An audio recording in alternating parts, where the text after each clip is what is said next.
السلام عليكم خوتي وخواتاتي، كي دايرين؟ لاباس عليكم؟ هانيين مزيانين؟ نتمنى كاملين تكونوا بخير وعلى خير ان شاء الله، في صحه جيده واموركم سانك سانك. هاد النهار جيتكم بواحد الوصفه نتاع البريوش، اللي غادي يجي واحد البريوش خفيف وسهل وزوين وطريقه سهله، ما فيها لا دليك لا حتى شي حاجه، ومقادير موجوده في كل بيت. المهم اللي زوين في هاد الوصفه انها كتبقى لمده حتى تكمل على خاطرها. خليكم مع المقادير وطريقه التحضير ان شاء الله. المهم البنات، طريقة التحضير اللي هي سهلة، المقادير اللي هي سهلة وبسيطة، يعني واحد المقادير اللي متواجدة عندنا. ومهم تبعوا معايا الفيديو حتى الاخير، وما تنسونيش باللايك وبارطاج مع العائله والاحباب ديالكم. المهم عندنا كيلو نتاع الدقيق، عندنا كاس الا ربع نتاع الزيت، عندنا كاس نتاع الماء، عندنا نص لتر نتاع الحليب، عندنا نص كاس الا ربع نتاع السكر، عندنا ساشيه نتاع الفاني، وساشيه نتاع الخميره الحلويات، وجوج نتاع البيضات، وجوج معالق كبار نتاع الخميره الفوريه، وعندنا جوج معالق نتاع زنجلان، وجوج معالق ديال النافع. المهم هاد غادي نبداو بالحليب. داك نص لتر نتاع الحليب يكون دافي، وكنضيفوا معاه واحد الكاس ديال الماء، كنضيفوا ليه الخميره الفوريه، ونضيفوا الكاس ديال السكر، ونضيفوا ساشيه نتاع السكر فاني. المهم كنخلطوا هاد المكونات هادو، كنخلطوهم مزيان، نضربوهم بالضراب بحال اللي غادي نديروا الكيكه. نضربوها بالضراب مزيان مزيان، ونغطيو عليها واحد 3 دقائق ولا كاع حتى 5 دقائق، حتى تفاعل لنا الخميره مع السكر والحليب. وخصنا البنات واحد النصيحه، ان الحليب ما خصوش يكون سخون، لان الا كان سخون غادي يضيع لنا هذيك المفعول ديال الخميره، وما غاديش يخمرنا، وحنايا العمد في هاد القريشلات انهم يكونوا خامرين خامرين مزيان. المهم هاني غادي نغطي عليه ونخليه. بعد ما خليته واحد 3 دقائق ولا 4، لان كان عندنا الجو شويه سخون. هانتوما تشوفوا هي تفاعلت لنا الخميره مزيان.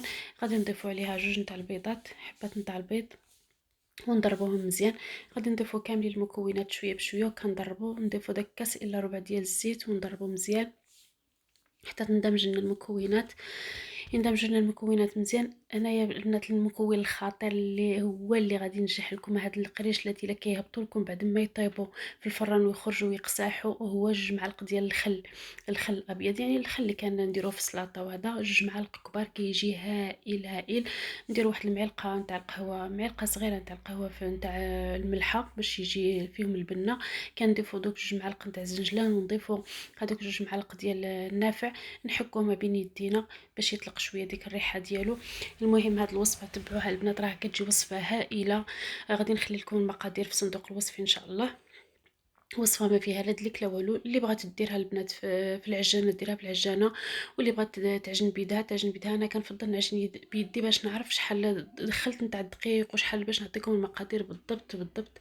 المهم هاد القريشلات انا كنديرهم يعني شي مرات والله ما كان، الا بغيتو تحتفظوا بهم يعني ديروا واحد الكميه كثيره وتحتفظوا بهم، غادي طيبوهم وتخليوهم يبردوا، وتفرقوهم في شكاير الكونجيلاتور، وديروهم في الكونجيلاتور. ومين تبغي جبديهم واحد الساعه قبل ما تسخنيهم، ما والو، بحال عادي يلاه طيبتيهم.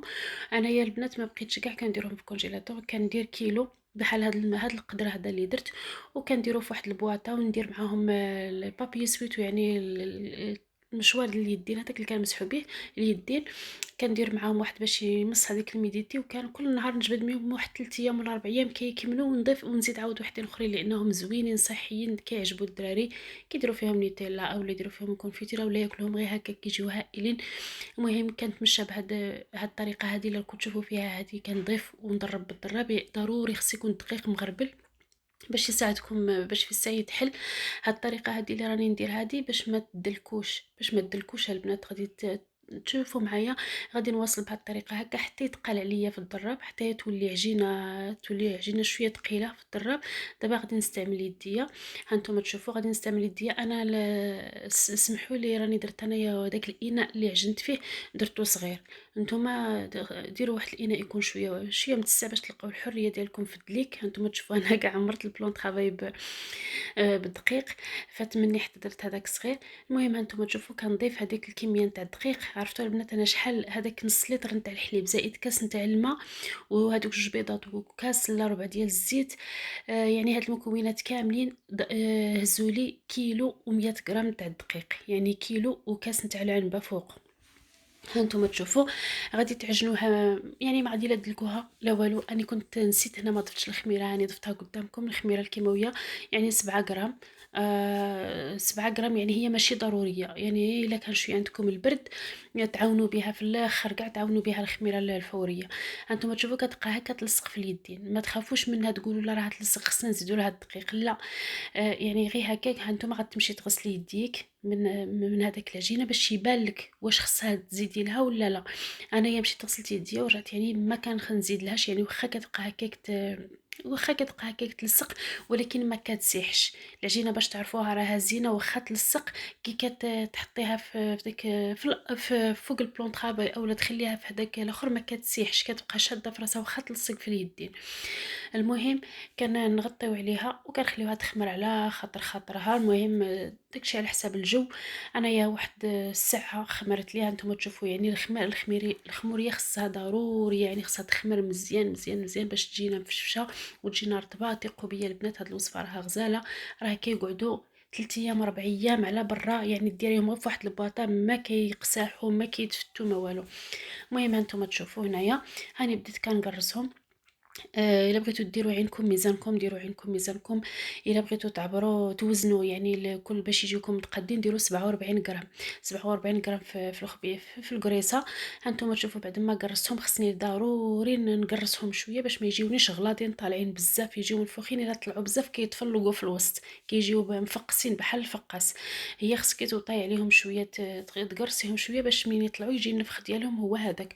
وانا هنا راني درت واحد الغلط البنات، يعني داركتهم، دحستهم في البلاطوات، ومن بعد منين طابوا وضعف وتعطلت عليهم شويه في الطياب، مشيت جبت ولادي ورجعت عاد طيبتهم، لقيتهم يعني خمروا بزاف وتلصقوا لي يعني الشكل ديالهم ما بقاتش هو هذاك، يعني ماشي هو داك هو الشكل المطلوب اللي كنت باغا انايا. يعني ما خصكمش تدحسوهم في البلاطو، وخصكم يلا فين تجي طالعه الخموريه ويبان لك راه بدا يخمر ماشي حتى يسيح، فين بداو يخمروا يطلعوا صافي شعلي الفران على 180 درجه، وشعلي لهم النار غير من التحت حتى تشوفيهم طلعوا مزيان من التحت وبداو يتحمروا، عادوا شعلي من الفوق. المهم راهم كيجيو زوينين. بعد ما قرصتهم هانتوما تشوفوا البنات قرصت كامل. شديت واحد البيضه كامله، ضربت بيضه كامله، يعني ما كنديرش غير صفر. شي مرات كديري صفر ويبقى لك البيض يعني تضيعه كلوحوه. يعني اكتشفت ان فاش كديري صفر والبيض كيعطي واحد اللمعان، هذاك البيض كيعطي واحد اللمعان القريشلات كيجيو ملمعين بريو. المهم هاني بعد ما دهنتهم صفر بيضه كامله درتها، ودرت فيها واحد نقيطه نتاع الخل وضربتها ودرتهم مع الجنجلان يعني كما العاده. ها انتم تشوفوا طيبتهم على 180 درجه. ها انتم تشوفوا اني يلا خرجتهم راهم سخونين كما قلت لكم، جاو زوينين جاو هائلين. واحد الوصفه اللي هي غزاله غزاله، ما غاديش تندموا عليها، جربوها وغادي تشوفوا غادي تولي عندكم معتمده. اللي مهم منها انها تقعد حتى 5 ايام 6 ايام على برا في البواطه مع البابي سويتو، راها ما كتضيعش ما كيخسرش ما كتبقى لا تفتت ما تقصح ما والو، كتبقى رطبه وفتيه. والسر في هذاك الرطوبيه وديك الفتاوى ديالها هو الاخر هو الخل، 2 معالق ديال الخل. المهم على برا تقدروا تزينوهم باي حاجه. انا زينت بالجنجل ودرت هذوك 1 تاع اللوز افيلي كان باقي لي، تقدروا ديروا في وسطهم الشوكولا وعلى برا اللوز افيلي تقدروا. المهم باي طريقه تقدروا تزينوهم. هذا هو الشكل ديالهم النهائي. المهم نتمنى هذه الوصفه تكون عجبتكم وما ديروش على الشكل ديالهم، باسكو انايا راني كيما قلت لكم خليتهم تعطلت عليهم قرصتهم ومشيت جبت ولادي ورجعت. فاش رجعت لقيتهم يعني خمروا بزاف فاتوا القياس، وبديت نطيب وتلاصقوا لي في البلاطو. سي بور سا المهم كنقول لكم نتوما حاولوا تحضيو معاهم، يعني فاش تقرصوهم يكون عندكم الوقت باش تجلسوا معاهم. فاش تقعدوا تشوفوا البلاطو بدا يتقنفلا، لان كاين 3 البلاطوات. فاش تشوفوا البلاطو الاول بدا يتقنفلا صافي بديو طيبوا غادي يجيو متقادين وهما هذوك. المهم وحاولوا باش ما تدحسوهمش في البلاطو باش يجي الشكل ديال، حافظوا على الشكل ديالهم. المهم اللي نقول لكم راهم روعه روعه روعه. المهم شكرا لكم البنات على المتابعه ديالكم ليا، وسمحوا لي على هذا الغياب ديالي، راه شويه نتاع ما عرفت الواحد ما قدرش يصور سبحان الله، ما كاين الوقت وكاين الاخر ولكن ما كاينش القانه باش الواحد يصور. المهم سمحوا لي على هذا التاخير وشكرا لكم على المتابعه ديالكم ليا. المهم نتمنى منكم اخواتاتي ما تنساونيش باش تشوفوا الفيديو من الاول ديال الاخير، وتخليوا لي واحد التعليق زوين كتحفيز ليا ودعم للقناه. وما تنساونيش بلي لايك، واللي ما متابونياش حباباتي مرحبا بكم تابوناو عندي. المهم غادي تشوفوا معايا كل ما هو سهل وبسيط، ويعني حوايج بسيطه من البسيط كنديروا شي حاجه زوينه. المهم شكرا لكم على المتابعه ديالكم ليا، والسلام عليكم ورحمه الله تعالى وبركاته، حتى الفيديو مقبل ان شاء الله.